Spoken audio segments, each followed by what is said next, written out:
Drage dijakinje in dijaki, profesori in profesorice, kolegi, veliko veselja in čast nam je, da lahko danes gostimo tri eminentne gostje in sicer dve od teh sta evropski poslanki, to je magistra Tanja Fajon, to je ta prva, en aplavz prosim lepo, no.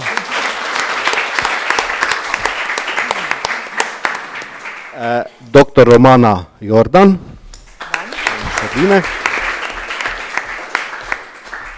in pa našo županjo, že poznate, večkrat jo srečamo, pa kljub vsemu lep pozdrav, dobrodošli, magistra Olga Karpa. Obenem bi se želel obema evropskima poslankama zahvaliti, res takrat, ko smo zaprosili za tisto ekskurzijo, sofinansiranje v Bruselj, sta obe dve že bile udeleženi in še enkrat hvala. In če bo kdaj zopet prišel red v naslednjem, ker letos so volitve, se seveda priporočamo še naprej. Hvala lepa. Sedaj pa predajam besedo moderatorju, gospodu Urošu Mavčecu, ki bo moderiral to srečanje. Najlepša hvala, gospod ravnatelj, za besedo. Torej, lepo pozdravljeni mladi na forumu, današnjem forumu Mladi in njihova prihodnost v Evropski uniji, ki ga torej organizirata informacijska točka Europe Direct Murska Sobota in Zavod PIP, ter pa gimnazija Franca Miklošiča Ljutomer. Naključje je hotelo, kot je že ravnatelj povedal, da so vse naše osrednje gostje predstavnice ženskega spola, ki jih tudi še enkrat lepo pozdravljam. Poleg vas, spoštovani dijaki, ostali gostje, pa lahko tudi današnji forum v živo spremljajo na spletne medije vsi bralci sobotinfo.com in s tem želimo pravzaprav mladim ponuditi priložnost za razpravo s političnimi predstavniki na različnih ravneh. In sicer o nekaterih najpomembnejših tematikah tako na lokalni, nacionalni in evropski ravni, ter jih, torej vas, dijaki, pravzaprav tudi motivirati, da se sami vključite v sooblikovanje politik, ki bodo v veliki meri zaznamovale vašo prihodnost. Kmalu bo namreč minilo 10 let od vstopa Slovenije v Evropsko unijo in čeprav bomo ob dogodku izpostavili tudi to omenjeno obletnico, pa si želimo danes, bolj kot v preteklost, ozreti v prihodnost. Tako se bomo dotaknili ene izmed najbolj perečih problematik na evropski ravni, in sicer brezposelnosti med mladimi, ter tudi demografskim, podnebnim in energetskim izzivom. Večino foruma boste vprašanja postavljali vi, spoštovani dijaki, preden pa vam prepustimo besedo, pa najprej morda uvodno vprašanje za vse tri gostje. Minilo bo torej 10 let od vstopa Slovenije v Evropsko unijo. Kaj je pravzaprav po vašem mnenju najbolj zaznamovalo dosedanjih 10 let slovenskega članstva? Pa če morda izpostavite nekaj izkoriščenih in pa nekaj neizkoriščenih priložnosti dosedanjega članstva. Pa mogoče magistra Fajon. Ja, hvala lepa za povabilo in en lep pozdrav v mojem imenu. Zdaj, to je kar zelo kompleksno vprašanje, bi verjetno lahko zelo dolgo govorila o tem, ker imam tudi že dosti let izkušenj iz članstva Evropske unije. Jaz bi tako rekla, Slovenija je do velike mere znala izkoristiti članstvo v Evropski uniji, veliko smo pa izgubili tudi kakšnih dobrih priložnosti. Zame je simbol Evropske unije še vedno to, da danes lahko mi znotraj naših držav svobodno potujemo. Da ni več meja, da ni več potovalnih dokumentov, da lahko iščemo svoje priložnosti, tako ko gre za izobraževanje, ko gre za iskanje zaposlitev ali pa ne nazadnje kakšnih zdravstvenih storitev, če je to potreba v drugih državah. Vi ste generacija, ki je odraščala s tem spoznanjem, da je lahko pravzaprav ves čas svobodno potovala in to je nek simbol Schengen, svoboda gibanja. Tudi evro je zame nek simbol Evropske unije, povezovanje, da imamo skupno valuto, da nam ni treba menjati denarja, ko potujemo, in to so vse priložnosti, povezanost med sabo, solidarnost, neke človeške vrednote, kar delimo, to bogatstvo različnih kultur, različnih jezikov, različnih tradicij in zgodovin, ki nas združuje, ampak hkrati ohranjamo svojo identiteto. In mi kot Evropejci in kot Slovenci smo danes v Evropski uniji razpoznavni.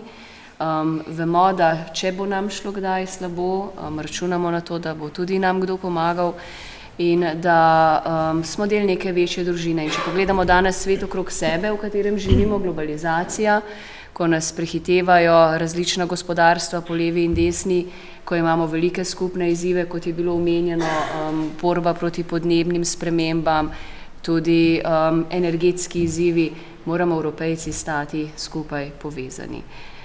Tako bomo lahko tudi kos tem izzivom in tem spremembam, ki se dogajajo v svetu. Zdaj, slabosti ali pa neizkoriščene priložnosti. Slovenija je majhna država. Slovenija tudi, če ima svoje težave, nikoli ni videna kot nek velik problem, ker so ob nas veliko večje gospodarstva. Ampak se mi zdi, da velikokrat nismo znali v preteklosti, pa če sem malce kritična, politika ni znala izkoriščati našega glasu. Mi imamo enako moč kot druge države, bolj ali manj največje.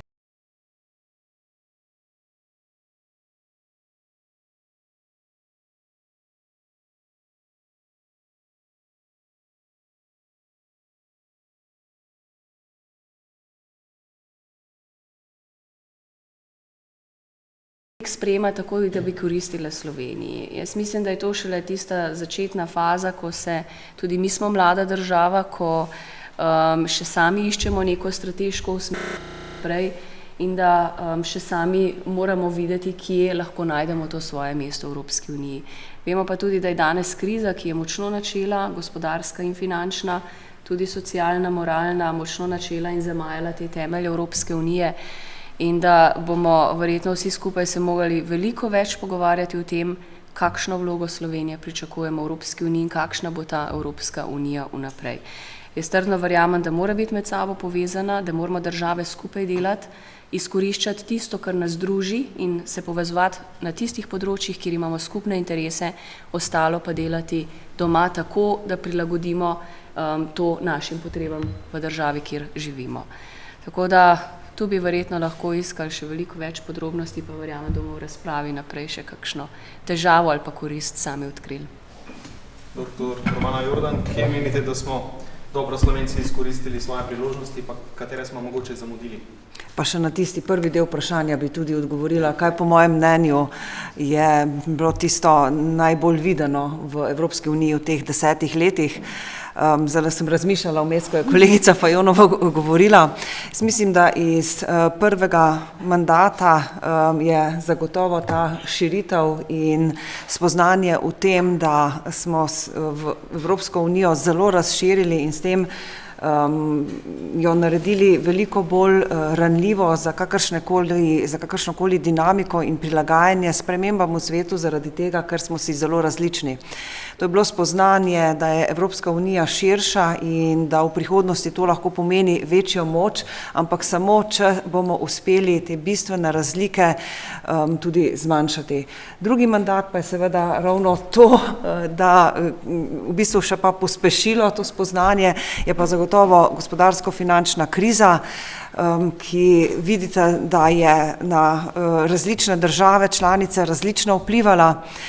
Na recimo Nemčijo skoraj da ne, pravzaprav je še močnejša.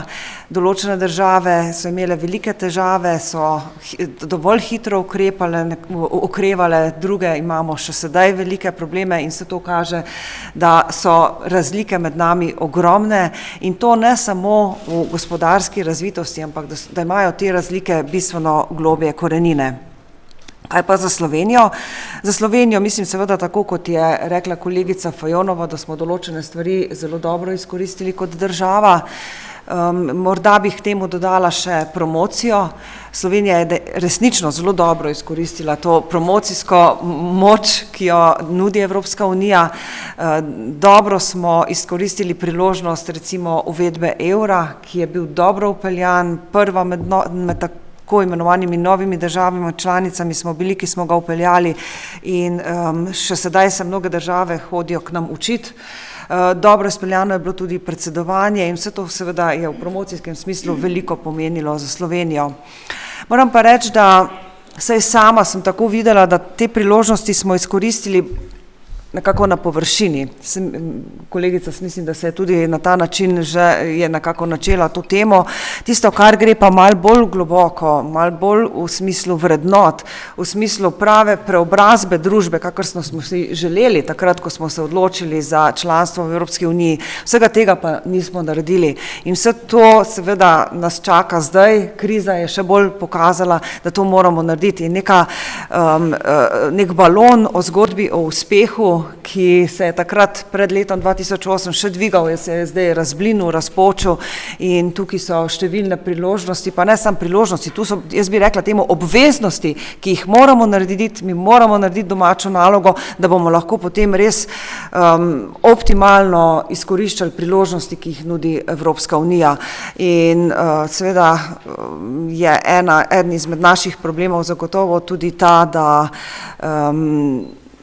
se moramo naučiti, da tisto, kar se obljubi, tisto, kar se zakonodaja, ki se jo sprejme, tisto je treba uresničevati.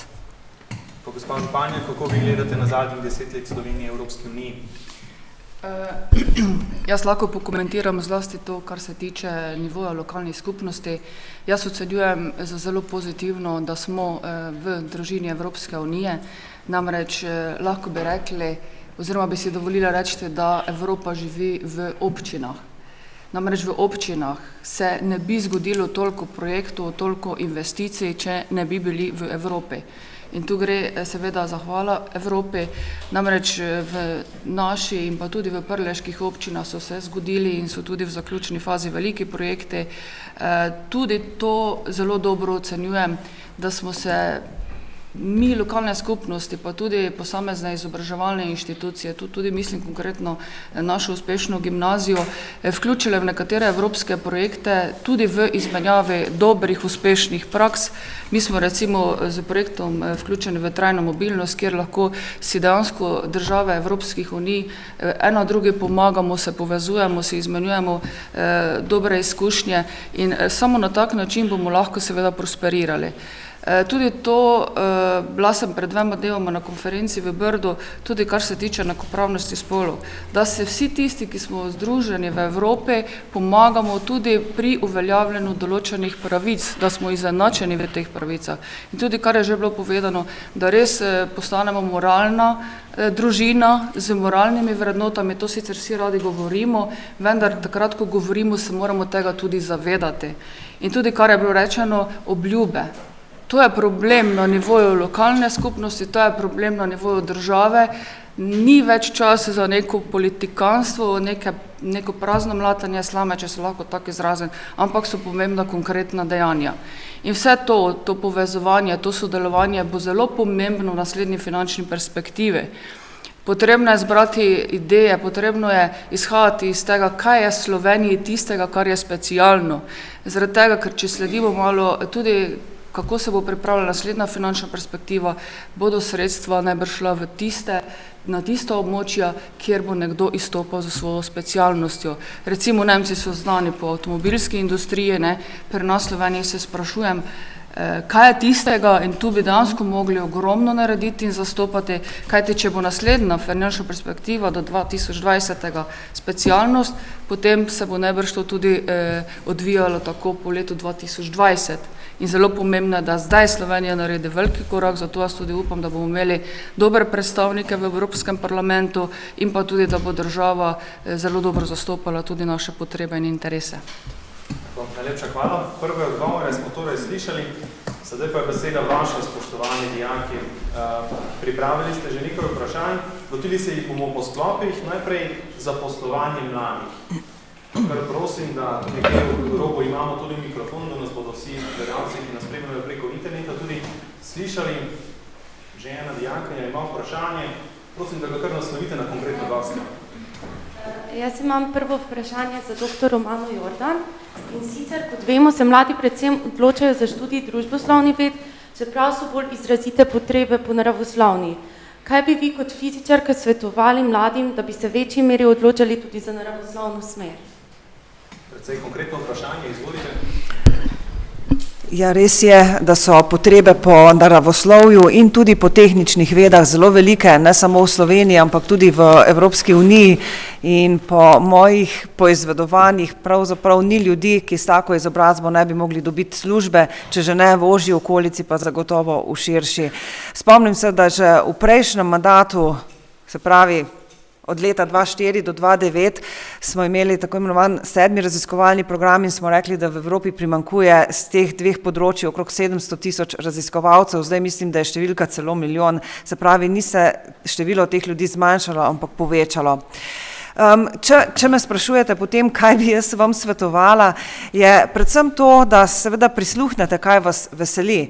In če ste izraziti družboslovci, če vas družboslovje ne veseli, potem seveda ne bom rekla, pojdite študirati matematiko ali pa fiziko ali pa ne vem, elektroniko, ker morate biti tudi seveda notranje zadovoljni. Ampak vsekakor vam pa svetujem, da ko se odločate, kaj boste naprej v življenju počeli, da pogledate tudi in se pozanimate, kakšne so potrebe na trgu delovne sile. Ker se mi zdi, da pri nas vendarle prevečkrat poudarjamo samo svobodo človeka, kaj vse mu pripada, njegove pravice, premalo pa tudi odgovornost. In prav pri tem zaposlovanju in brezposelnosti seveda bomo morali biti tudi v tej smeri bolj odgovorni. Seveda pa ne smemo vse teže prenesti na vas mlade. Tukaj moramo tudi mi marsikaj storiti, tudi da bo okolje primerno za take študije, da bodo recimo tudi izobraževalne ustanove imele ustrezno opremo, ker tudi če greste vi nekaj študirati, če vas nekaj zanima, da boste konkurenčni mladim na tem področju, morate imeti za to ustrezno priložnost, ker vi zdaj ne spadate samo na trg dela v Sloveniji, vi ste na trgu dela v Evropski uniji in tu morate biti konkurenčni. Svetovala bi vam pa še nekaj, vi ste tu zdaj iz gimnazije, verjetno temeljito razmišljate o tem, kam bi šli potem na fakulteto, kje bi nadaljevali študij. Evropa ima program, ki ga zagotovo vsi poznate, to je program Erasmus, ki mu po finančni perspektivi, ki se je začela s 1. januarjem letos in se bo iztekla konec decembra leta 2020, pripada 40% več sredstev kot v zadnjih 7 letih. Se pravi, da je ta program res zelo okrepljen, podpira tako štipendiranje mladih, izmenjavo mladih, tudi profesorjev in tako naprej, prostovoljska služba. Ko boste šli na informativne dneve, na fakultete, dajte se pozanimati, kako so te fakultete, kako so študijski programi vpeti v mednarodne tokove, kako so vpeti v evropske tokove, kajti veliko lahko storite sami, ampak če fakulteta ni vpeta v ta sodelovanja, potem vam bo mnogo težje, tako da dajte se o tem tudi pozanimati. Še naprej ostajamo torej pri tematiki zaposlovanja mladih, pa prosim kar za naslednje vprašanje. Kje je mikrofon? Tam ob strani. Jaz pa imam vprašanje za magistro Tanjo Fajon in sicer kakšne možnosti imajo zaposlitev v Evropskem parlamentu oziroma drugih evropskih institucijah? Jaz bom mogoče začela najprej z ene praktične svoje lastne izkušnje. Ko sem končala študijska leta, sem že v času študija skušala zraven kakšne stvari delati, da sem imela še nekaj praktičnega dela. Danes vidim, da veliko študentom recimo manjka prav ta praktična izkušnja, da se leta izobražujejo in na koncu mogoče po 6-7 letih študija so zelo nepraktični, ker niso opravljali zraven nobenega dela. Jaz sem sama začela že v času svojega študija delati tudi kot mlada novinarka na lokalnem radiju, sem skušala čim več pridobiti izkušenj. To govorim zaradi tega, ker so se mi počasi odpirala vrata in priložnosti. Prijavljala sem se na različne možne seminarje, na različne poti, ki so bile razpisane, pa če tudi niso bile direktno usmerjene na to, kar je mene osebno zanimalo, so se mi odpirale nove priložnosti, novi stiki tudi zunaj Slovenije. In to je bila zame ena zelo pomembna in dragocena izkušnja, da sem šla prvič tudi v tujino, In ko sem leta 2001 se podala v prejšnji moji profesionalni karieri kot novinarka v dopisništvo v Bruselj, moram reči, da je bila neprecenljiva izkušnja spoznati Evropejce, različne jezike, različne kulture in takrat sem se naučila, koliko veliko pomeni znanje tujega jezika. To govorim, ker je to velika priložnost zdaj posebej v mladi generaciji, ki odpira vrata, ne glede na predsodke, kateri jezik, vsak jezik tuj je zelo dragocen. In ko gremo in govorimo o izkušnji mladega človeka, ko pride enkrat v tujino, vprašali ste me za Evropski parlament, različne institucije, vam povem samo en podatek, da je v Bruslju zdaj že na stotine Slovencev zaposlenih v institucijah. Največ mladih pa je ravno v Evropskem parlamentu. Evropski parlament bi jaz videla kot neko odskočno desko prav za tisto generacijo, ki konča študij in dejansko najlažje dobi zaposlitev v Evropskem parlamentu. Mi poslanci imamo po 2-3 mlade ljudi v svojih pisarnah, potem imamo tudi pripravnike in zato ni potrebne neke posebne, bi rekla, izobrazbe ali posebnih izpitov. Od poslancev je odvisno, koga vzamemo v svoje pisarne. In izkušnja za te mlade ljudi, ki so v Evropskem parlamentu v času naših kabinetov, lahko je to 1 leto, lahko je cel mandat 5 let, je zelo, tako kot jaz to doživljam, zelo dragocena, ker se učijo hkrati jezike, spoznavajo svoje vrstnike, spoznavajo neko drugo kulturo in tudi delo institucij. Zdaj, ko se menja parlament, sestava, letos imamo evropske volitve, se spet odpirajo tako nove priložnosti, zamenjale se bodo pisarne poslancev, prišli bodo novi ljudje v zgradbo in v tem času je že čutiti to malo nervozo, ko ljudje spet začenjajo pritiskati, da bi dobili mladi predvsem zaposlitve v parlamentu. V institucijah nasploh, v komisiji ali pa v svetu ali pa v drugih službah je za Slovence mogoče situacija zdaj malce težja. Mi smo imeli krasne zaposlitvene priložnosti pred letom 2004, ko je Slovenija vstopila v Evropsko unijo in zapolnili smo določeno kvoto delovnih mest za Slovenijo. Zdaj veliko Slovencev se prijavlja na zelo zahtevne izpite, mi jih kličemo konkurs, so tudi posebne spletne strani, kjer se ti razpisi lahko razberejo in kjer vidite, kam se lahko prijavljate. Ampak tudi tisti, ki najboljši so in uspejo doseči prag 60% in več na izpitih, ni nujno, da so izbrani. Izbrani so samo najboljši. To pomeni, da smetana res tistih nad 90%, pa še takrat, ko si izbran in greš čez vsa potrebna sita, je verjetno še kar en čakalni rok, preden dobiš službo, če sploh dobiš takšno, na katero si se prijavil. Zdaj je konkurenca v Bruslju, sploh ko je brezposelnost izjemna, 26, med mladimi imamo statistiko po državah, da je že nad 50% v nekaterih državah mladih brez dela. In v taki situaciji je ta hip v Bruslju konkurenca med mladimi z izjemno izobrazbo tako velika, da ti je hudo, ko jaz dnevno še vedno dobivam življenjepise v pisarno, ko mladi iščejo zaposlitve. In to so življenjepisi, ko bi rekel, bi tak mlad človek delal kje druge kot v pisarni v Evropskem parlamentu. Tako da nočem jemati poguma, ampak jaz vidim, da priložnosti so. Ampak ko imaš pogum, pa ko nekaj s srcem iskreno želiš in si vztrajen. In sem skoraj prepričana, da boš našel nekje priložnost. Je pa dan zelo velik zaradi te poplave povpraševanja, veliko odvisen od osebnih stikov.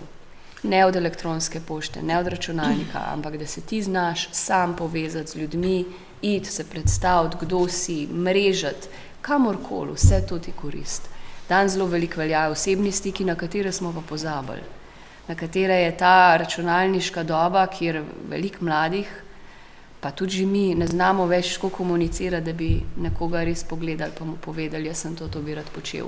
To je en praktičen nasvet.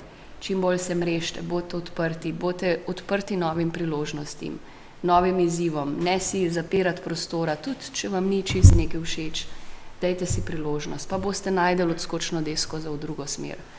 Pa tuji jeziki, pa kakšna izkušnja v tujini, zmeraj je dobrodošla, ker spoznaš svoje vrstnike, ki mogoče malo drugače razmišljajo, kot vi. Tako, pa še morda kakšno vprašanje za gospod županjo glede zaposlovanja mladih?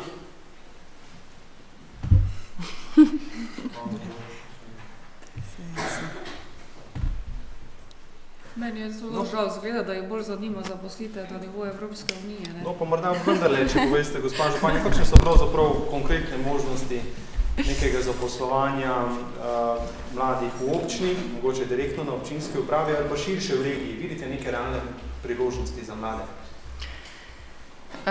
Ja, jaz mislim, da to ni samo vprašanje, ki bi se dotikalo občin oziroma regije, ampak je to ključno vprašanje, ki bi ga mogla rešiti tudi država naša.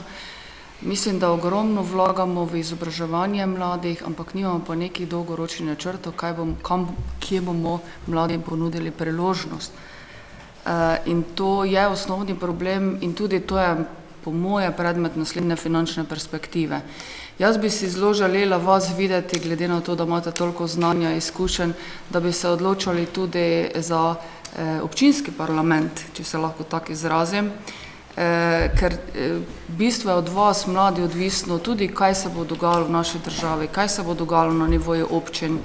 Dostikrat se pogovarjamo recimo na javnih razpravah in verjamem, da mogoče to marsikomu ni zanimivo, ampak te občinske teme bi mogli tudi mladi se udeleževati razprav in tudi povedati svoje mnenje, tudi povedati kritično, kaj se pogreša v družbi, kaj se pogreša v občini, kajti le tako mi lahko tudi nekaj spreminjamo. In občina je dejansko tudi odgovorna za to, kako se mladi počutijo, tudi da razmišlja, na kak način bo mlade vključevala v zaposlovanje. Seveda je problem tu, ki ga vidim, recimo področja javna uprava, jaz sem prepričana, da nas je sigurno preveč v javnih upravah zaposleni, ker pač ni neke proizvodne ali produkcije. Je zaposlovanje zamrznjeno, tako da se niti nimaš možnosti zaposliti mladega kadra, bi pa jih rabili, zaradi tega, ker je zelo pomembno, da imate znanje tudi z področja jezikov, kot je bilo povedano, ker vse prijave se v bistvu delajo na nivoju občin za tudi pridobivanje evropskih sredstev direktno. Zdaj, koliko lahko rešujemo prek javnih del, to je zdaj edina varianta, ko dejansko probamo vključiti maksimalno mlade in pa skozi kako pripravništvo. To je recimo v naši občini konkretno na letnem nivoju en mladi človek, ki mu damo priložnost. Ne. Ampak bo treba res korenito razmisliti o tem na nivoju države. Če bi veljala pravila igre za vse, tisti, ko ima pogoj, ne gre v penzijo, pa še par takih ukrepov, pa tisti, ki delajo konflikte v družbi, naj se rajši umaknejo, pa dajo mladim, neobremenjenim ljudem možnost, da bo ta družba postala drugačna, da se bo tudi nekaj dobrega zgodilo. Ne? Ker tu je preveč nekih lobijev, preveč nekih vezi, povezav in dejansko na določena ključna delovna mesta v naši državi prihajajo ljudje, ki nimajo referenc, ki nimajo izkušenj in tako naprej, zato ker je nekdo nekomu boter ali politični kolega ali nekaj takega. To ni dobro za našo družbo. In jaz se bojim, da mladi, če se bo tako naprej odvijalo v Sloveniji, ne bodo imeli možnost za pač se izkazati za svojimi kvalitetami. Tako da jaz vam polagam na srce, odločite se tudi za lokalno politiko, niso letos samo evropske volitve, ampak so tudi lokalne, ne? Spodbudite svoje kolege, ki so mogoče malo starejši od vas, da bomo jih videli tudi v občinskem parlamentu in da bomo potem poskušali skupnimi močmi zastaviti določene stvari na boljše. Najlepša hvala. Ja, pravzaprav s tem zaposlovanjem mladih je tesno povezan tudi naš naslednji tematski sklop in sicer... Lahko jaz sem še... Ja, prosim. Ker jaz mislim, bom čisto na kratko, ker da bomo čim bolj konkretni, jaz sem inženirka, ne fizičarka, ampak inženirka. Kako? Kljub temu, da nimate vez, ne, jaz upam, da ni bilo prej tole od gospe Fajon narobe razumljeno, ni govorila o vezah, ampak o komunikativnosti in povezovanju. Vsak poslanec ima, po mojem vedenju, iz Slovenije zaposlena 2 asistenta, vsaj 2 v Bruslu. Jaz vam svetujem, da takoj, ko bodo znani rezultati volitev v Evropski parlament, pošljete prošnje tem poslancem za mesto asistenta z življenjepisom in uporabite evropski življenjepis. Potem, večina poslancev ima zaposlene tudi stažiste, 1 mesec, 2 meseca, 3 mesece. Takrat, ko bo dozorel čas, da si boste želeli stažirati, pošljite prošnje. Jaz vam garantiram, da vsej pri meni je bilo tako, da sem zelo pogledala, kakšni so življenjepisi in da pri meni se ni prišlo skozi ali pa preko političnih vez, ampak prek izkušenj. Vsakega, pri katerem sem bila navdušena nad življenjepisom, sem povabila k sebi, sva se pogovorila in sem potem videla, ali lahko pride k meni ali ne.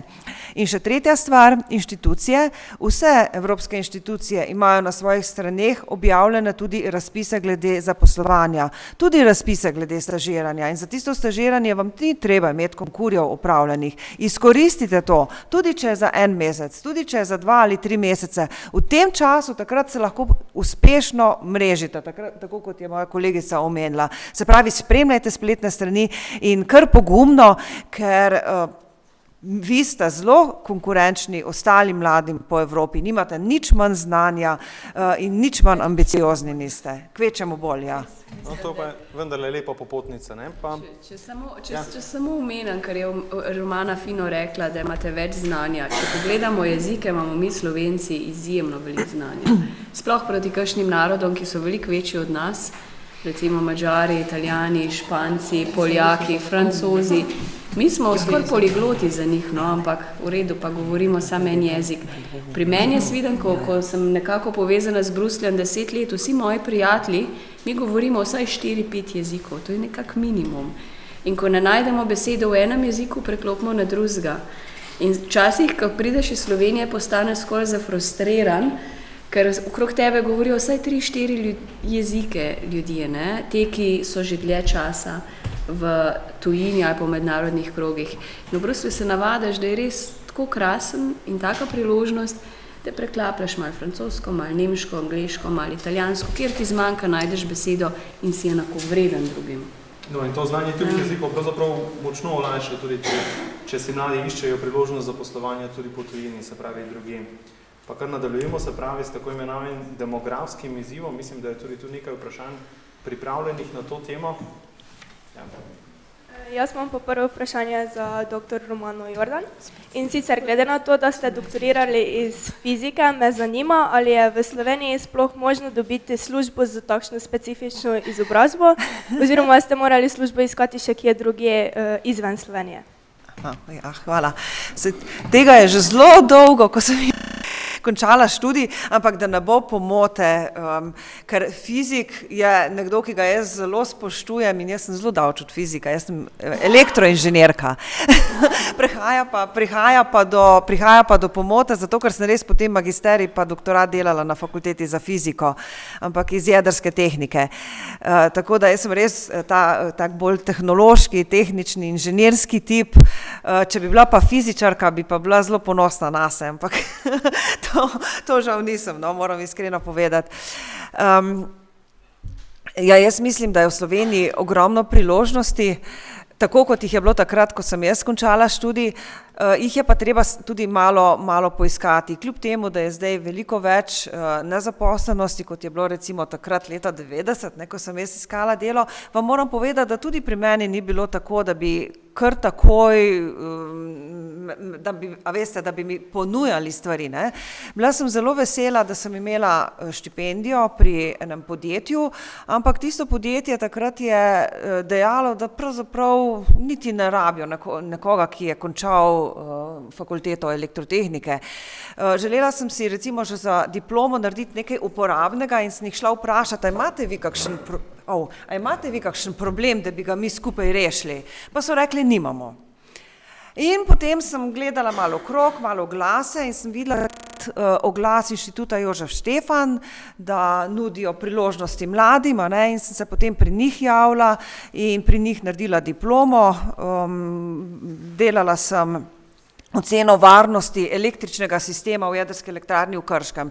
In ko sem diplomirala, sem spet šla k mojemu prejšnjemu podjetju, pa sem rekla, zdaj sem pa diplomirala, rabite vi kakšno diplomirano elektroinženirko, pa so spet rekli ne.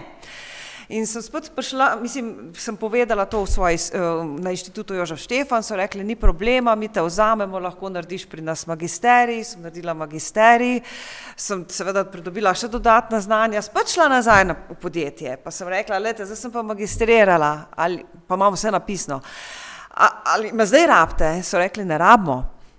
Na inštitutu so me spet z veseljem vzeli, sem še doktorirala, potem pa nisem več spraševala pod tistega podjetja, če me še rabijo. Skratka, se je bilo treba tudi malo potruditi, ampak če imate željo, tako kot je prej tudi Tanja rekla, če imate željo, če imate motivacijo, ampak vsebinsko, potem, da nekaj naredite, potem jaz mislim, da tudi v Sloveniji in danes ni problem.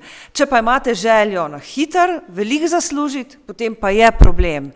In to pa mislim, da moram pa kar iskreno povedati, ker včasih se z mladimi pogovarjam, pa me potem se ne takole na tribunah, ampak v zasebnih stikih vprašajo, kje bi pa jaz dobil kakšno fajn službo, pa ne bi delal več kot 8 ur, pa delal bi tisto, kar mene veseli, pa fajn bi zaslužil. Ja, takih služb pa ni in jih bo po mojem tudi vedno manj.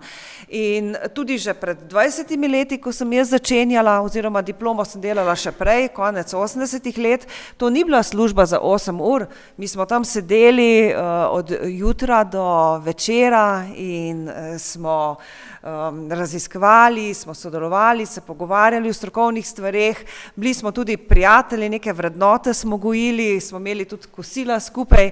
Včeraj je ta moj odsek praznoval 30. obletnico in sem prišla tja in se jim nisem zahvala samo za znanje, ki sem ga imela možnost tam pridobiti, ampak tudi za vrednote, ki smo jih živeli in s temi pozitivnimi vrednotami, samo s tem lahko gremo naprej. Je pa seveda res, kar je gospa županja rekla, da brez vašega aktivnega državljanstva in zahtev potem, da družbo uredimo na ta način, da bomo sisteme napredovanja uravnali na komponento sposobnosti in marljivosti, brez tega ne bo nič. In tu se morate pa seveda tudi mladi bolj angažirati. Hvala, pa kar nadaljujemo, da ne bomo izgubili časa. Naprej. Imam vprašanje za magistr Tanjo Fajon. Večje in bolj razvite države s problematiko bega možganov nimajo pretiranih težav, to pa žal ne velja za Slovenijo. Kako se Evropska unija spopada s tem problemom in kakšne ukrepe za pomoč državam, kot je Slovenija, je že sprejela? Beg možganov se, kot kažejo podatki v Sloveniji, res začenja dogajati. To pomeni, da smo mi res ustvarjali zelo izobraženo generacijo. Meni so tudi v Ljubljani že na parih fakultetah povedali, predvsem, ko gre za recimo mlade raziskovalce, da zelo veliko ljudi odhaja, ker nimajo doma priložnosti. In v Sloveniji imamo podatek, da nažalost vedno več visoko izobraženih mladih išče priložnosti drugje. Pomeni, da nekaj očitno ne delamo dovolj dobro, da bi imeli sistem izobraževanja povezan s priložnostmi zaposlitev doma. Da bi dejansko človeka, ki doseže neko izobrazbo, tudi zadržali doma. Ne, da nam uide, pa se nikoli več ne vrne, fino je, če uide, pa potem tudi pride nazaj in to znanje investira doma. Kaj lahko naredimo proti temu? V Evropi, kar se nam dogaja, več problemov. Prednost je ta, da lahko iščemo znotraj Evrope priložnosti in izobraževanja in zaposlitev.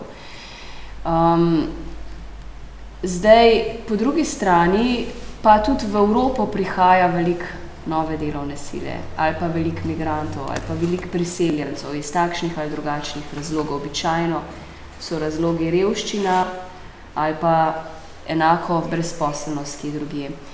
Jaz sem se nedolgo nazaj ukvarjala s poročilom, kjer smo skušali privabiti mlade iz tretjih držav, iz zunaj Evrope, v Evropo, da bi lahko dobili zaposlitvene priložnosti tam, kjer recimo mi nimamo dovolj ljudi na delovnih mestih. Zdaj, jaz mislim, da je to zelo kompleksno vprašanje, kako to rešiti za Slovenijo, da nam ljudje ne bi odhajali in kako to na evropski ravni. Verjetno zmeri se bodo te selitve dogajale. Včasih tudi pravimo, da selitve to, da iščemo druge priložnosti, posebej v času krize, so lahko dobrodošle in bi imeli manjše težave na gospodarskih trgih, če bi dovoljevali, da se nam prisiljujejo ljudje ali pa izobražena sila na tista delovna mesta, kjer nimamo svojih ljudi. Zato je treba voditi eno zelo pametno politiko. Mene skrbi ta trenutna situacija v Evropi iz razloga, da v času krize, ko je velika brezposelnost, ko mladi nimajo neke jasne vizije, kaj bodo lahko delali, po drugi strani imamo pa zelo izobraženo generacijo, da dejansko začenja naraščati nek zelo nevaren nacionalizem, nek zelo nevaren populizem, kjer politika vodi svoje države v neko nevarno izolacijo, ker začenja skrbeti za svoje prebivalstvo, za svoje zaposlovanje doma, za svoje gospodarstvo, ampak na dolgi rok izgublja in bo izgubila priložnosti. Zapiranje v svoj domač trg, zapiranje meja in izgubljanje priložnosti, če bi se to začelo tudi v Sloveniji dogajati, in Slovenija do neke mere je precej zaprta država do tujcev, varni situaciji na dolgi rok. Zato rabimo imeti neko zelo modro politiko, ki ne bo vodila v tako nevarno izolacijo in samo skrb. Ja, seveda, skrbiš za svoje prebivalstvo, spodbujaš mlade, da se izobražujejo, spodbujaš delovna mesta, ampak hkrati moraš pa videti, mi živimo v širšem okolju in to okolje nam ponuja druge priložnosti. Zato moramo spodbujati mlade, da imajo tu zaposlitve, ampak tudi, da potem, ko dosežejo tudi neko višjo izobrazbo ali pa neke izkušnje v tujini, da jih znamo privabiti nazaj. In velikrat v preteklosti se je meni zgodilo, da recimo v Bruslju smo imeli ljudi, ki so dosegali izjemne izkušnje v institucijah, Slovenci. Ko so se mogli vrniti v Slovenijo, jim nismo želeli ponuditi priložnosti, ker smo se čutili ogrožene, ker so mogoče znali preveč od nas, ker nismo vedeli, kam jih uvrstiti več doma. To je naša napaka. Jaz včasih malo kritičen gledam tudi na nas same, kakšni smo kot narod. Mi imamo izjemen potencial in znanje. Mogoče ne znamo tega najboljše izkoristiti, ampak kar imamo pa tudi veliko nevoščljivost. In imamo nek nacionalni hobi, čim več polen pod noga zmetati ta boljšim. In si ne znamo stopiti skupaj takrat, ko bi mogli, pa izkoristiti tiste ljudi, ki bi nam prinesli znanje, naše ljudi, naše raziskovalce, naše kadre, ki dosežejo izkušnje in znanje v tujini. Verjetno ste videli, pred dnevi je bila ena fajn oddaja na televiziji Slovenija v Odmevih, ko so naši priznani raziskovalci v tujini, ki so po 10-20 let v tujini povedali, da jih nihče pri nas doma ne rabi. Se pravi, da imamo lahko zelo resen problem, če bomo tudi z mlado generacijo isto delali. Ja, tako kot smo prej slišali, jih bomo izobraževali 7 let, tudi fama je obstajala. Vsaka družina, univerza, magisterij, doktorat, se mi ne rabimo toliko magistrantov, pa doktorantov, pa ne vem, izjemno usposobljenih ljudi. Kaj pa profesionalni poklici, ki nam zgubljajo, frizeri, avtomehaniki, to so enako vredni poklici. To smo malo pozabili, da bi mogli tudi tu več narediti. Zdaj, če bomo mi ustvarjali generacijo vseh, ki bodo končali univerzo, magisterije, doktorate, pa ne bomo imeli za njih delovnih mest v Sloveniji, tudi nismo veliko pridobili. Tako da so to precej kompleksna vprašanja. Upam, da jih bomo uspeli tako rešiti, da ne bomo, oziroma da ne boste vi kot nova generacija pobegnili pa ostali kje druge, kjer vam bo boljše. Ker je Slovenija zelo lepa država, no, to pa lahko zagotovim, imamo kvaliteto življenja neprimerljivo boljšo kot marsikje druge.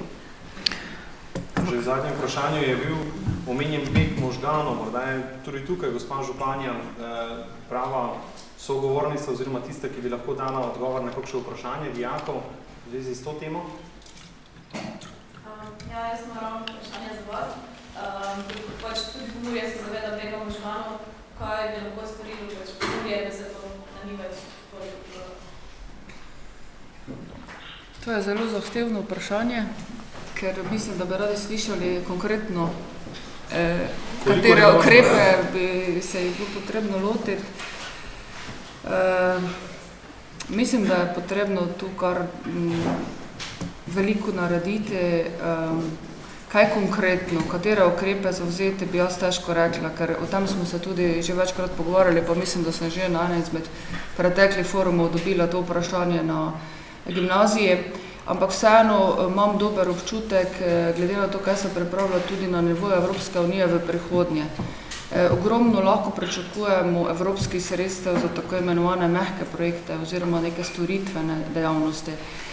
Občina se v vsakem primeru bo vključila, ne samo kot občina, kot inštitucija, ampak imamo tudi v naši občini številna aktivna društva in bi bilo prav, da bi tudi vi razmišljali na tak način, da se vključite v to vrstno okolje oziroma delovanje, kajti skozi te mehke projekte, od medgeneracijskega sodelovanja do raznih stvari, lahko vi tudi se vključite in ste tudi iz tistih projektov, iz nepovratnih sredstev, ker so upravičeni stroški tudi človeški viri, se tudi vključujete na tak način, da ponudite svoje znanje, se vam tu določen delež tudi plača in se potem tudi začnete, seveda z tem, ko začnete delati, spoznavati z drugimi, ker vedno rabimo tudi partnera iz druge evropske države, potem je tu pomemben jezik, to vse, kar smo že danes slišali. In ko ti začneš spoznavati tudi kompetentne ljudi v drugih državah, partnerje projektov, imaš tudi več perspektive in možnosti, da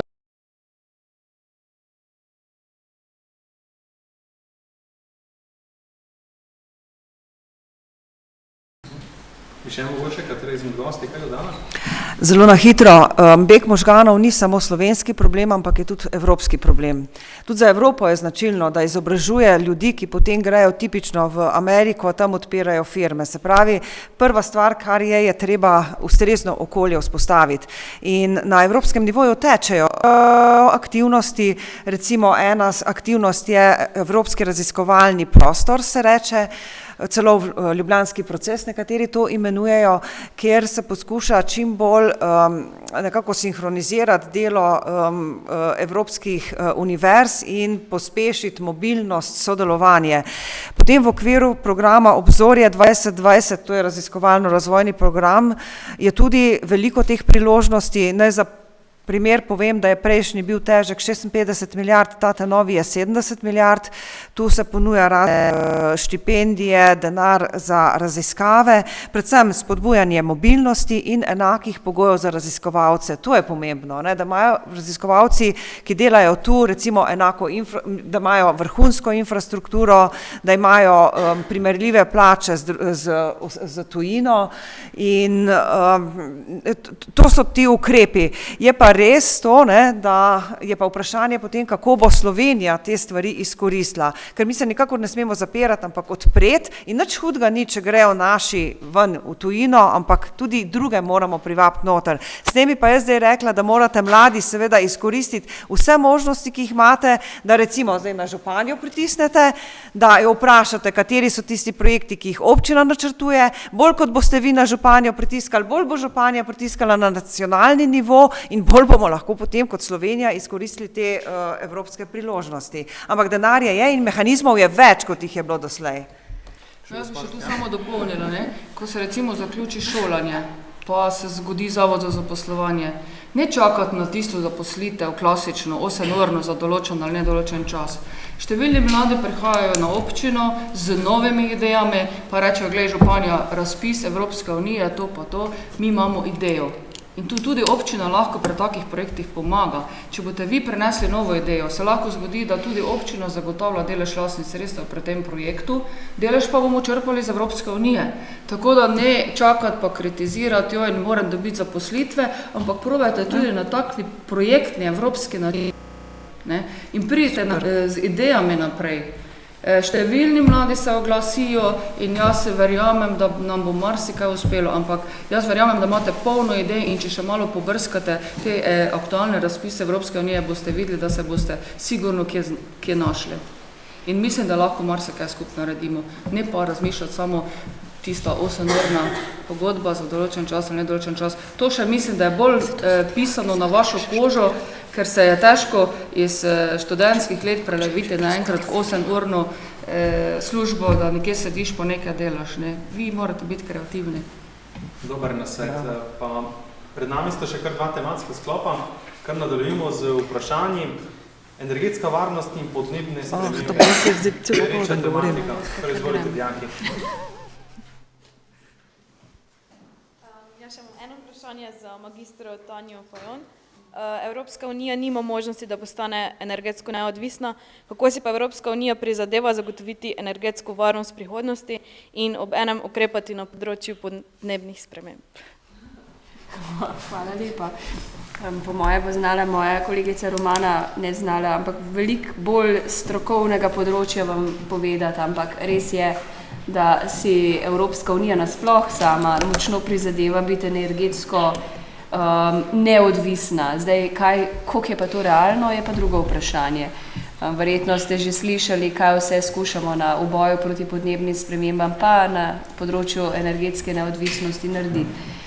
Zdaj začenjamo vleči prve projekte v smeri Južnega toka, ki bi do neke mere tudi Slovenijo naredil bolj neodvisno, ampak dejstvo je, da mi nimamo zadosti svojih virov in verjetno na energetskem področju nikoli ne bomo samozadostni.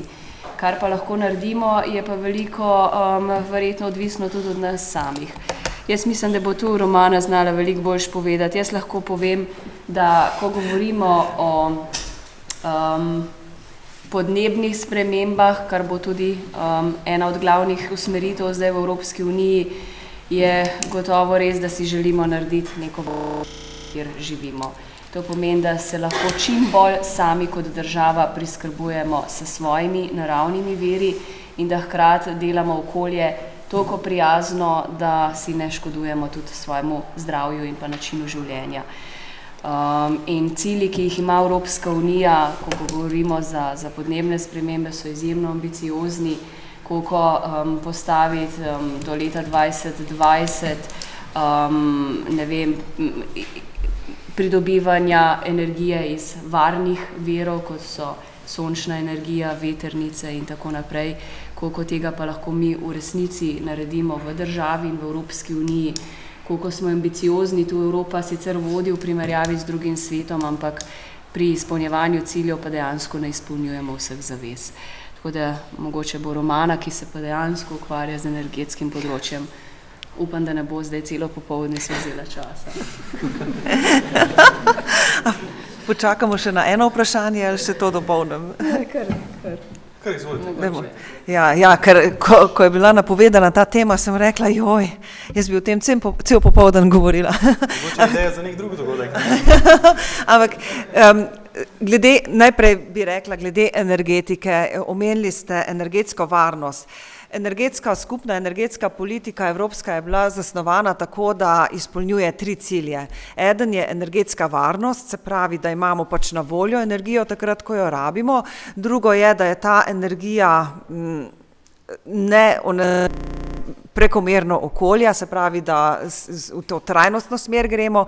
In tretji cilj je, da je energija tudi dostopna po takih cenah, da jo ljudje lahko plačujejo, pa da omogočamo konkurenčnost gospodarstvu. In mi se moramo zavedati vseh teh 3 vidikov. To bi res rada, če si lahko kaj zapomnite, da si to zapomnite, ker se mi zdi, da smo v Evropi pretiravali, pa sem jaz zelo okoljsko osveščena, si zelo prizadevam in delam na okolju, ampak se mi zdi, da smo pretiravali, da smo dali poudarek predvsem na okolje, pozabili smo pa na to, da energija, ko preseže določeno ceno, seveda lahko povzroča tudi brezposelnost. In ti učinki se potem poznajo šele čez nekaj let. Se pravi, da moramo ves čas spremljati tudi, kaj se drugje po svetu dogaja. Glede energetske varnosti, tako kot je kolegica omenila, seveda moramo izkoristiti, moramo pogledati, katere so različne poti dobavljanja virov energije in to čim bolj diverzificirati.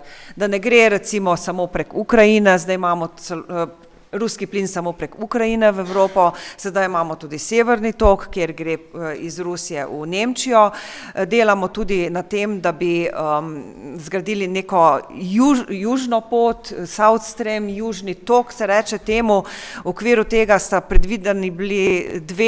bila predvidena celo 2 plinovoda, eden evropski, ki se mu je reklo Nabucco, drug pa ta južni tok, ki naj bi bil ruski. Zdaj Nabuccu se je Evropa že odpovedala, povedala, Južni tok ima tudi precejšnje probleme, ker pogodbe, dvostranske pogodbe Bolgarije, Romunije, Madžarske in Slovenije, se pravi vseh teh držav, ki so bile vpletene z Rusijo, niso bile podpisane v skladu z pravili Evropskega notranjega trga.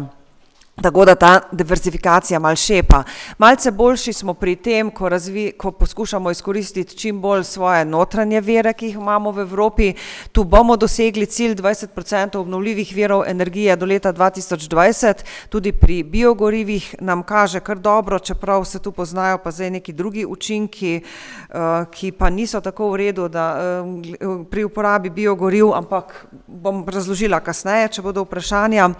Potem pa za energetsko varnost je izredno pomembno tudi, da čim več naredimo pri učinkoviti rabi energije. Tu ima Slovenija še ogromno rezerv.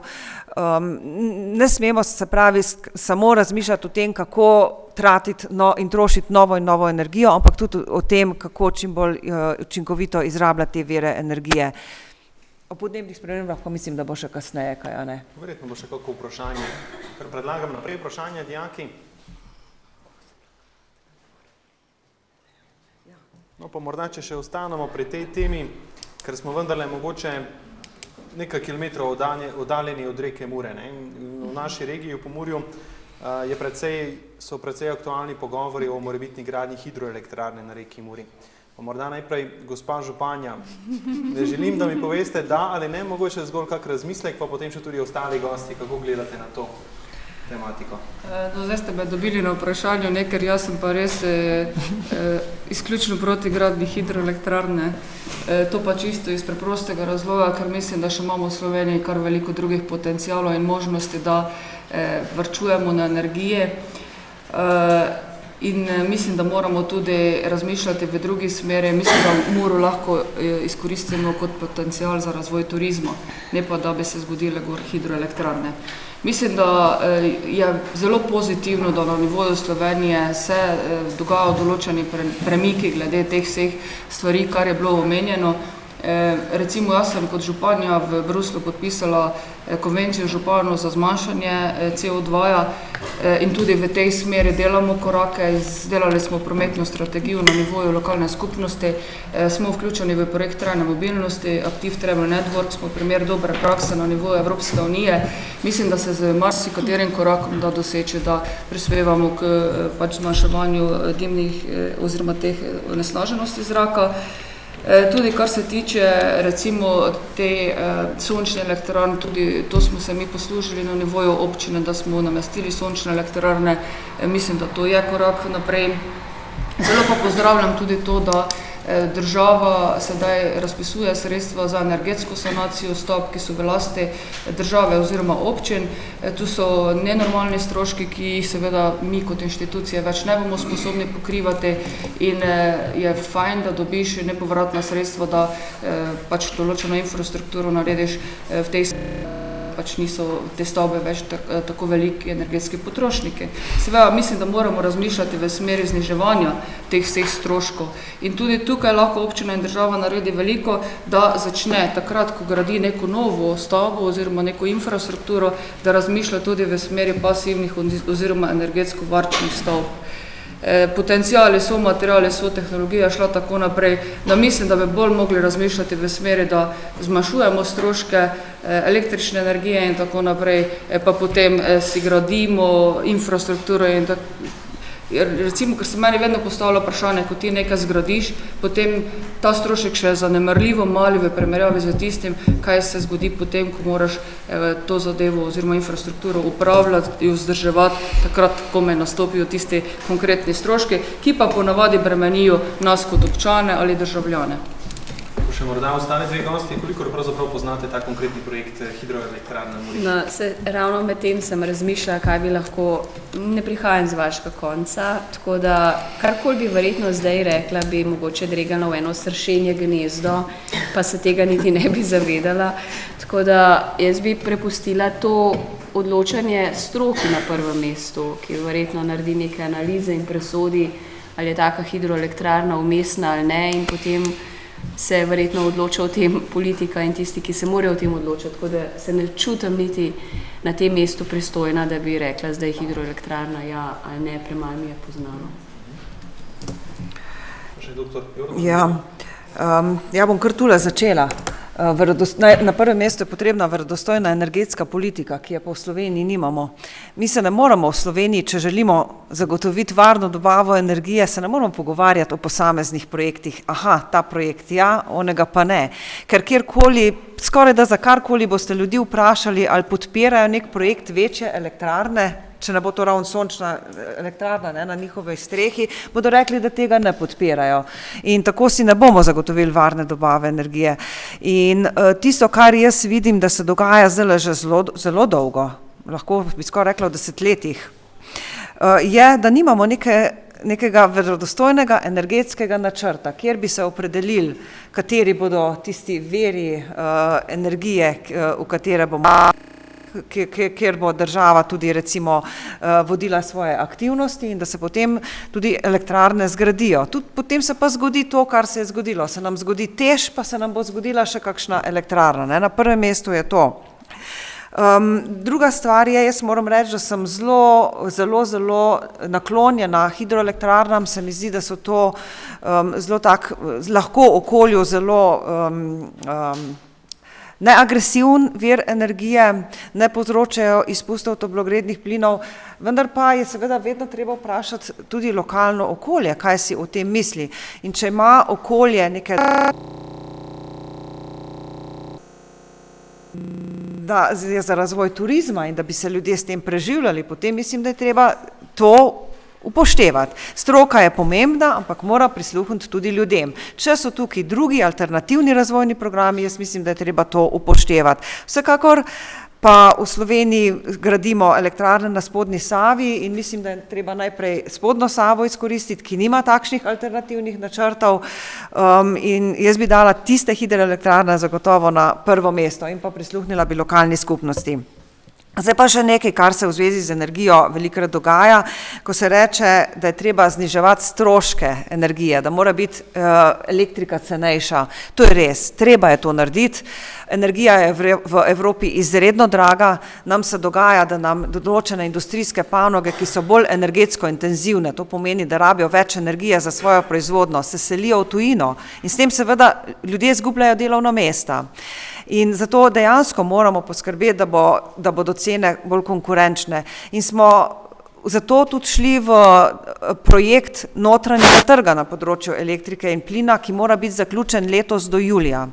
Ampak vzporedno smo šli pa tudi v temeljito razogljičenje električnega sistema. To pomeni, da povzroča manjše izpuste in smo to naredili na tak način, da se cene elektrike niso spustile, ampak so se dvignile.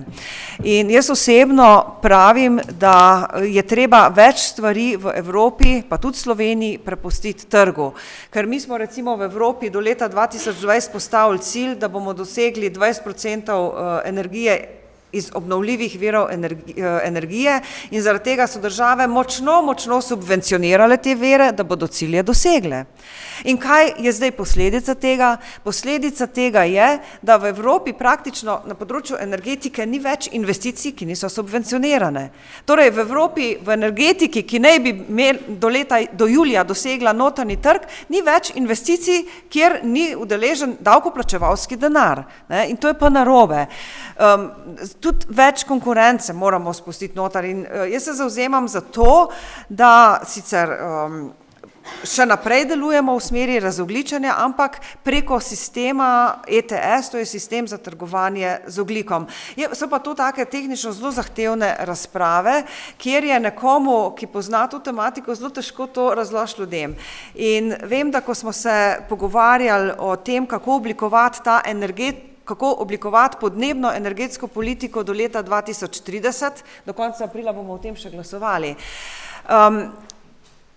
Vse do zdaj so prevladale prav demagoške razprave, zato ker se da to zelo zlorabiti in je treba biti pri teh stvareh zelo občutljiv, no? Jih je treba malo naštudirati, preden se od politike tudi kaj zahteva.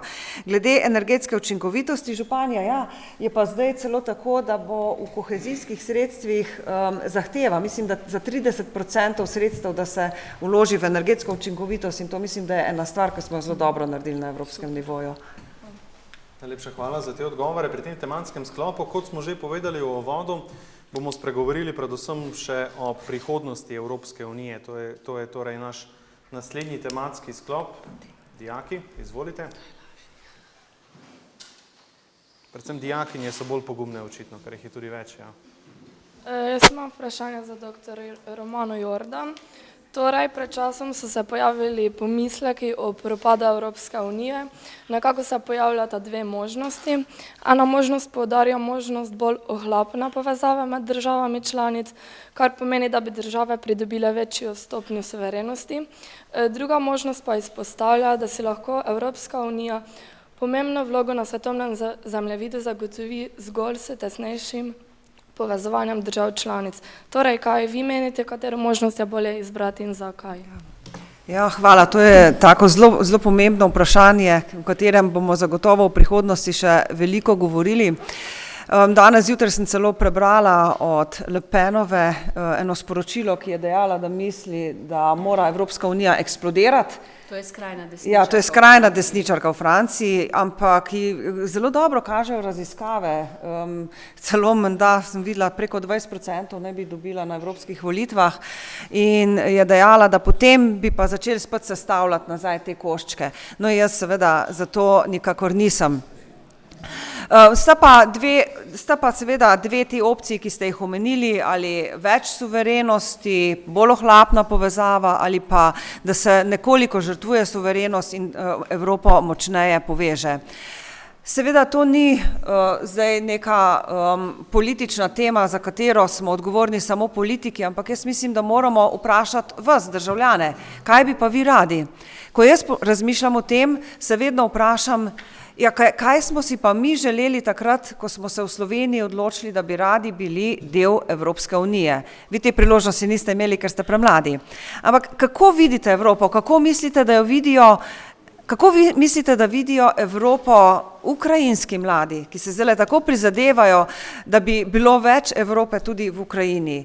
Ali si predstavljajo to kot neko tvorbo, kjer potekajo pogovori, malo koordinacije, kjer je to bolj nek, recimo, konverzacijski krožek? Ali pa si predstavljajo, ko rečejo, radi bi bili del Evrope, a vidijo to kot svoje življenje, da je več blaginje, da bolje živijo. In jaz mislim, da takrat, ko smo se mi odločali o tem, ali bomo del Evrope ali ne, smo si predstavljali, da bomo bolje živeli, da bo naše življenje lažje. Zdaj, to pa pomeni kaj? To so pa pristojnosti na področju izobraževanja, raziskovalne politike, inovacij, na področju finančnih sistemov, bančnega sistema, na področju gospodarstva, ker sicer Evropa ne more tega jamčiti. Sicer se zdaj zelo zahteva od Evrope, da najbolj korenito ukrepa, da je Evropa odgovorna za te brezposelne, ampak Evropa teh pristojnosti zaenkrat še nima. In jaz mislim, da glede na to, kaj državljani od nas zahtevajo, je naša naloga več Evrope. Ko še morda kar ostali gosti, kako gledate na to temo? No, glede na to, da je bil izhodišče propad Evropske unije, se jaz ne bi s tem izhodiščem sploh strinjala oziroma ga ne bi niti skušala prevečkrat omenjati. Ker se mi zdi, da ni to prava usmeritev oziroma usmeritev, ki bi si jo kdorkoli želel. In tudi tiste države, ki so mogoče danes bolj skeptične v Evropski uniji, kot je Velika Britanija recimo, mislim, da nobena od teh držav si v resnici ne želi iti iz Evropske unije. Zdaj pa res je, da smo na neki prelomnici, kjer mogoče v zgodovini še nismo bili. Vi ste generacija, ki ni doživela tega nastajanja Evropske unije pred 50 leti, 60, ko je bilo konec druge svetovne vojne. Je šlo za projekt zame, po moji presoji, eden najboljših projektov v zgodovini človeštva. Povezovanje držav, ki so si med vojno stale na nasprotnih poljih. Šlo je za projekt sprave, za projekt graditve na nekih skupnih interesih, za projekt miru in stabilnosti. Države so se začele na pogorišču vojen in res hude revščine povezovati med sabo. Države, ki so si bile nasproti. In to je postal in Evropa, veste, da je dobila lani Evropska unija Nobelovo nagrado za ta dosežek, da smo vzpostavili na naši celini ta projekt povezovanja različnih narodov, različnih kultur, zgodovin, tradicij in narodov, ki so bili v vojni. Zdaj, za mlado generacijo je Evropska unija zelo odtujena, ker tega jezika in te zgodovine ne čuti tako kot naši starši ali pa detki in babice. Mi bomo mogli predvsem način komuniciranja spremeniti. Evropska unija je danes nek model povezovanja, ki je konkurenčen svetu, v katerem živimo. Da bomo sploh preživeli v svetu, kjer imamo skupne izzive, ker smo tako prepleteni in povezani, da imamo podnebne izzive, energetske izzive, teroristične izzive. Tu moramo Evropejci stati povezani. Ta kriza finančna in ekonomska je močno načela naše vrednote, ampak jaz še zmeraj vidim, da je Evropa najbolj modern del sveta, ko govorimo o človekovih pravicah, o normah in vrednotah, ki smo jih vzpostavili v naših državah. Zato mora ta Evropa obstati. Mi imamo solidarnost, na kar pa pozabljamo. Človeka smo postavili v ospredje Evrope, da bomo skrbeli za dostojanstvo in blaginjo. Tudi te vrednote danes zgubljajo pomen v času krize. In to moramo obuditi. Ljudi moramo prepričati, zakaj je ta projekt pomemben. Kar se nam je pa zgodilo, da ljudje danes občutijo, da je Evropska unija projekt političnih elit, da je oddaljena, da ljudje nimajo moči soodločati v naših politikah. In se zdi Bruselj absolutno predaleč od nas, da bi sploh vedeli, kakšen je naš glas v tej Evropski uniji. In se mi zdi, da je ta prelomnica zdaj tako kritična, da bomo verjetno mogli začeti razpravo, mogoče skoraj zelo od začetka, kakšna bo ta Evropska unija zdaj vnaprej po krizi. Verjetno enaka nikoli več ne bo. Precej so bile načete vrednote. Ampak zato moramo zdaj znati najdeti neko predvsem vez z državljani, zaupanje nazaj v politiko, ki je zelo zgubila kredibilnost, v delo institucij, v delo tega povezovanja in predvsem govoriti o nekih pozitivnih zgodbah. Evropska unija danes ni tu, da bo reševala svetovne vojne, oziroma jih ne more rešiti kar čez noč, revščine po svetu. Ampak korak za korakom pa mi izboljšujemo naše življenje. In ogromen smo v teh 50 letih naredili. In moramo te zgodbe obujati in se zavedati tega, da imamo mi še vedno res en model, ki je boljši od marsikaterih držav okrog nas. Da imamo prakse, ko govorimo o socialnem sistemu, o zdravstvenem sistemu, da smo boljši, o izobraževalnem sistemu in to bodo področja, kjer se moramo mi na dolgi rok povezovati države. In jaz mislim, da bomo zdaj mogli predvsem se z državljani, z ljudmi veliko pogovarjati, kako si mi predstavljamo življenje vnaprej in najdeti interese med državami, ki nas bodo povezovali in tam se graditi skupaj in povezovati na dolgi rok, tiste stvari, ki jih pa lahko sami in ki jih moramo sami narediti, obdržati doma. In te pristojnosti bomo mogli verjetno nekako na novo postaviti na dolgi rok, da bomo obdržali to Evropsko unijo z namenom, da imamo dostojanstvo, blaginjo za vsakega človeka, ne glede na to, odkje prihaja, ne glede na korenine, ne glede na barvo, na jezik, na vero. In to se mi zdi, da je tisti model Evrope, ki si ga jaz želim videti. Model, kjer me ne bo strah, da sem drugačna, kjer me ne bo strah nestrpnosti, sovražnega govora in če se nam zgodi to, kar je Romana omenila, skrajna desnica, nacionalizem, jezik, ki se danes širi po Evropi, če bojo prevladovale te sile, bomo mi živeli v državah, ki bodo zaprte nazaj, izolirane, kjer bo nestrpnost do drugačnih, kjer bo sovražni govor, kjer nas bo strah. In to bo pa tista Evropa, ki si jo jaz osebno ne želim. Zato se moramo o tem zelo odkrito pogovarjati. Gospa županja, morda kakšna misel? Mogoče tu, kjer je gospa končala, zelo pomembno je, da smo vsi izenačeni v pravicah na nivoju Evropske unije.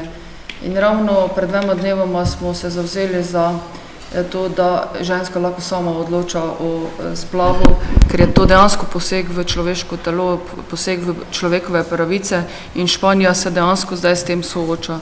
In mislim, da če smo večji, da res imamo neke moralne vrednote, se zavzamemo en za drugega, potem smo tudi močnejši.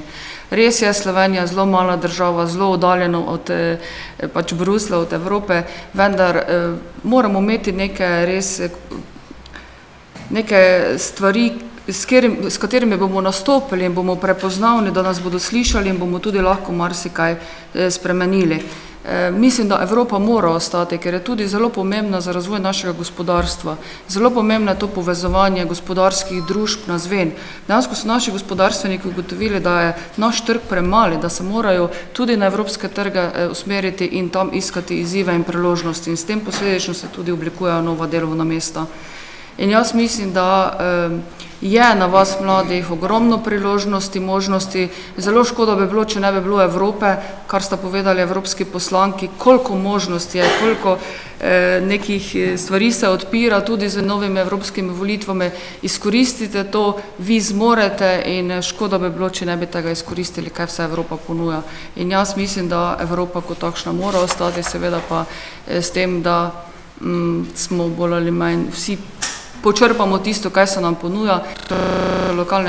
Lokalne skupnosti oziroma občine je pomembno, da Evropa obstane, ker potem lahko tudi računamo, da bomo izvedli večje projekte tudi v naslednji finančni perspektivi, saj lastnih sredstev, ki jih imamo na razpolago v proračunih, žal ne bomo mogli uspeti z tolikšnimi projekte. Hvala za odgovor. Še naprej, Janke, izvolite. Imam vprašanje za magistro Tanjo Fajon. Kot vemo, je Turčija kandidatka za Evropsko unijo. Ali se vam zdi, da bi jo morali sprijeti ali imate kakšne pomisleke glede tega? No, verjetno preden bo Turčija končala pogajanja, glede na to, da že je verjetno država, ki se najdlje pogaja za članstvo v Evropski uniji, bo pred Turčijo še kakšna druga država, jaz srčno upam, vstopila v Evropsko unijo. Jaz sodam v tisto politično skupino socialistov in demokratov, ki smo zelo naklonjeni širitvi nasploh in tudi članstvu Turčije v Evropski uniji, pa to zelo občutljiva razprava. Turčija bo mogla iti čez en zelo naporen proces, tako kot ostale države, ki nima danes še jasnega konca. Ali to pomeni polnopravno članstvo v Evropski uniji ali neko pridruženo članstvo. Gre tudi za največjo muslimansko državo, 80-milijonsko.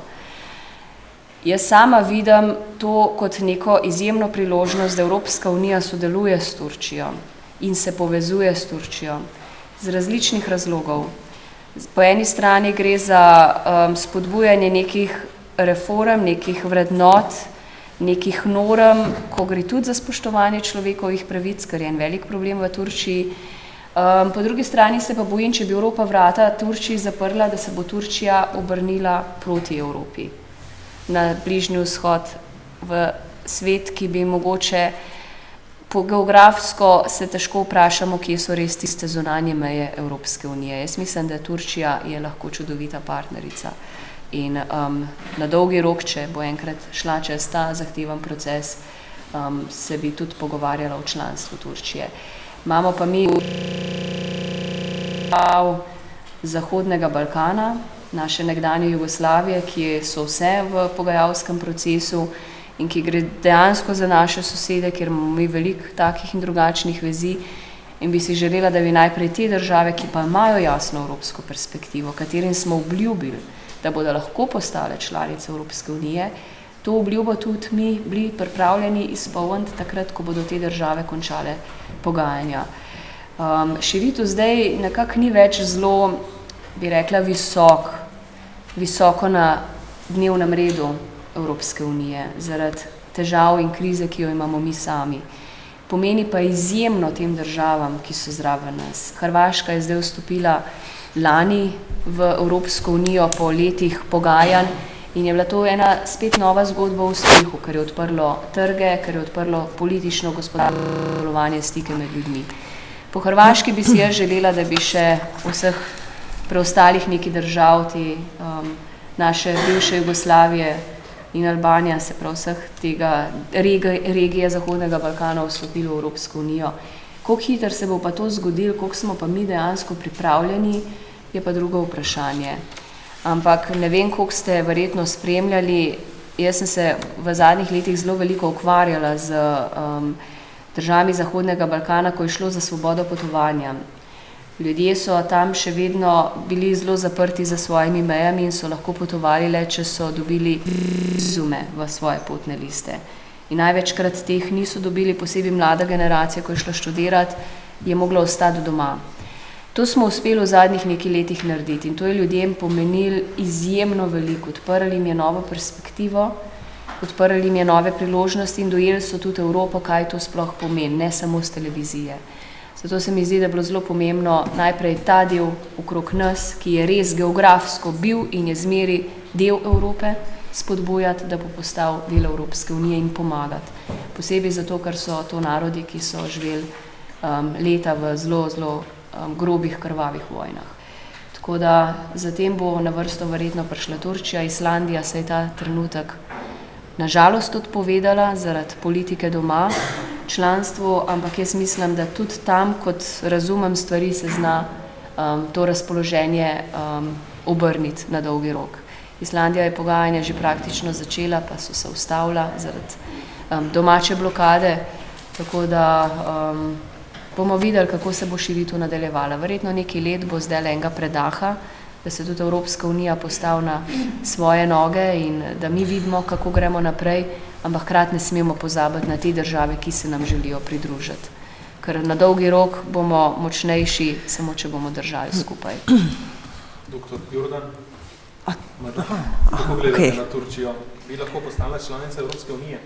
Ja, verjetno bi lahko, saj politična ocena takrat, ko so odprli pogajanja, je bila taka, ne? To si že moramo biti na jasnem, da začetek pogajanja je bil neka dolgoročna obljuba Turčiji, če bo izpolnila pogoje, da bo lahko postala članica Evropske unije. Se je pa takrat, mislim, da mi malo narobe tudi razumevamo ta pridružitveni postopek. No, jaz večkrat na to opozorim.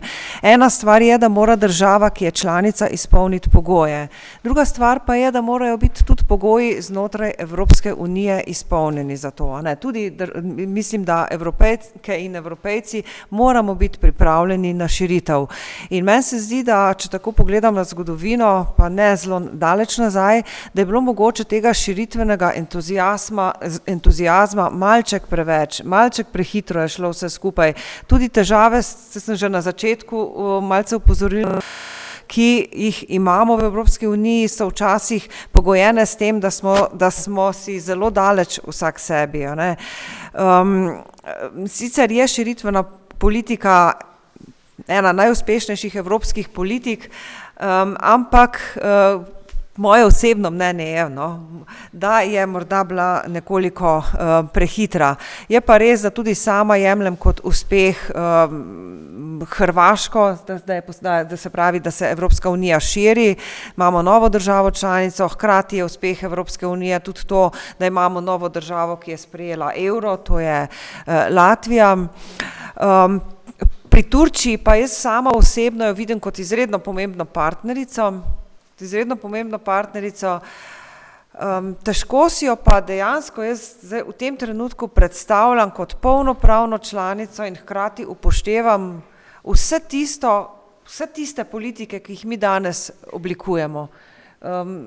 Težko si predstavljam, tako da mislim, da bo moral preteči kar daljši čas, da se bo to zgodilo, ali pa morda razmisliti tudi o nekih reformah znotraj institucionalne ureditve v Evropski uniji. Gospa županja, kako vi gledate pravzaprav na ta širitveni proces Evropske unije, pa morda konkretno na primeru Hrvaške, ki se je pred kratkim, se pravi kot zadnje, pridružila Evropski uniji, verjetno to tudi za občino Ljutomer prinaša nekatere prednosti, priložnosti? To je res, zaradi tega, ker lahko potem Hrvaška seveda pristopa kot partnerica pri določenih projektih tudi z občino Ljutomer oziroma tudi konkretno z našo državo. Bi pa jaz delila mogoče svoje osebno mnenje, kar se tiče tega. Popolnoma se strinjam, da nekdo mora izpolniti določene pogoje, ki se hoče priključiti pač v Evropsko unijo. Vendar vseeno jaz imam občutek, da pa bi se vseeno mogle tako na nivoju države kot Evropske unije spostaviti določene odgovornosti. Meni recimo, ko spremljaš vredo je, če smo ena družina, potem se en drugemu pomagamo.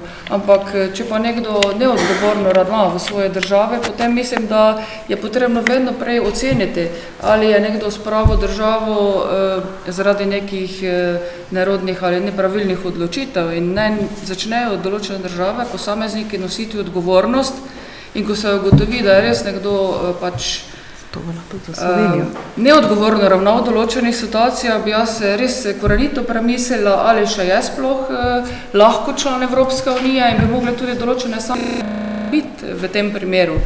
Ne pa da, kar mi, taki občutek imam jaz, nujno da ga delite, da mi kar pomagamo nekomu, čeprav nikdar se ne ozremo na to, kdo pa je odgovoren za določeno stanje, v katerem se znajdemo. Tudi na nivoju Slovenije. Ugotovi se neka nepravilnost, zgodi se nič, govorimo vsi o korupciji, o nepravilnih odločitvah, ampak odgovornosti ni. Še najslabše je to, da tisti, ko pač stori kako nepravilnost ali kršitev, dobi boljše izhodišče oziroma lepšo poklicno pot kot pa sicer. In jaz mislim, da je premalo odgovornosti in na nivoju države in na nivoju Evropske unije. Hvala za odgovor.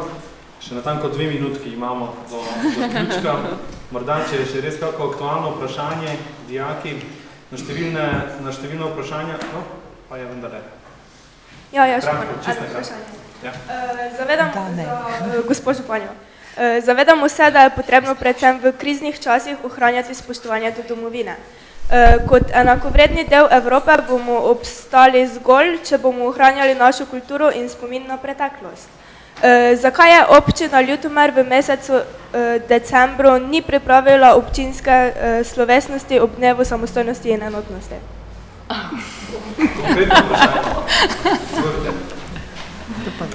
Ja, hvala za vprašanje. Lahko sem kratka?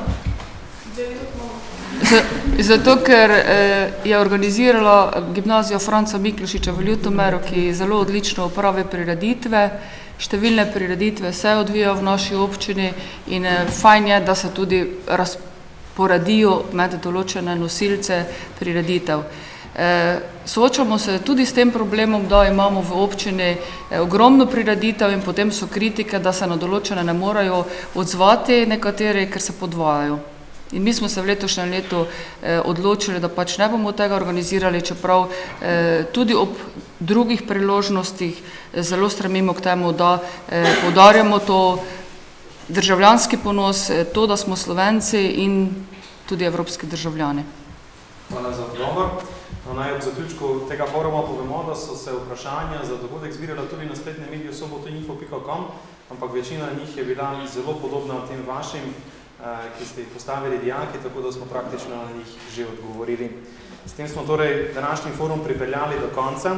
Zahvaljujem se osrednjim gostjam za udeležbo, najlepša hvala. Prav tako pa gre v imenu informacijske točke Europe Direct Murska Sobota zahvala gimnaziji Franca Miklošiča Ljutomer za sodelovanje in pa res vso energijo, ki ste jo vložili v pripravo in motivacijo dijakov za sodelovanje. Hvala seveda tudi vam, dijakom, za izkazan interes in pa gledalcem, ki so nas spremljali po internetu. Nasvidenje. Hvala.